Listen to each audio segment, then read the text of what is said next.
ଲାଲକାଳି ସ୍ୱେଚ୍ଛାସେବୀ ସଂଗଠନର ନୂତନ କାର୍ଯ୍ୟାଳୟ ଉଦ୍ଘାଟନ ହୋଇଯାଇଛି। ମୁଖ୍ୟ ଅତିଥି ଭାବେ ପ୍ରଫେସର ଶୁଭ୍ରା ପ୍ରକାଶ ଦାସ, ବିକାଶ ସାର୍, ତ୍ୟାଗଭୂମିର ସଭାପତି ତଥା ସମାଜସେବୀ ଅଜୟ ନାୟକ ଯୋଗ ଦେଇଥିଲେ। ଲାଲକାଳି ସଭାପତି ଚନ୍ଦନ ଦାସ ସଭାପତିତ୍ୱ କରିଥିଲେ।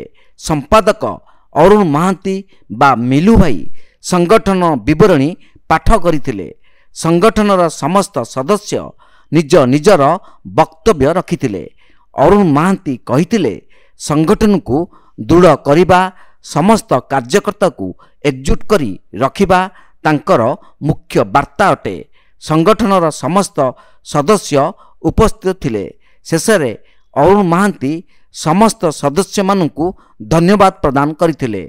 ଆପଣମାନେ କେବେ ଭାବିବେନି ଯେ ଆମର ସବୁ ବୟସ କିଏ ଆସୁନାହାନ୍ତି, ସାଧାରଣ ମଣିଷର ଯୋଉ ଚାଲିଚଳନ ତାର ଯୋଉ ପରିବର୍ତ୍ତନ ହଉଛି, ସାଂଘାତିକ ମାତ୍ରାରେ ପରିବର୍ତ୍ତନ ହଉଛି।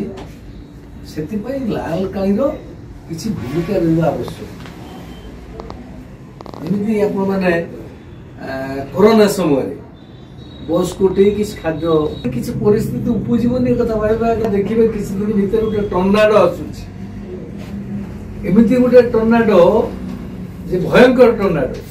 ଭଦ୍ରକରୁ ପୁନିଲ କୁମାର ସାମନ୍ତଙ୍କ ରିପୋର୍ଟ, ତୀର୍ଥକ୍ଷେତ୍ର ଲାଇଭ୍।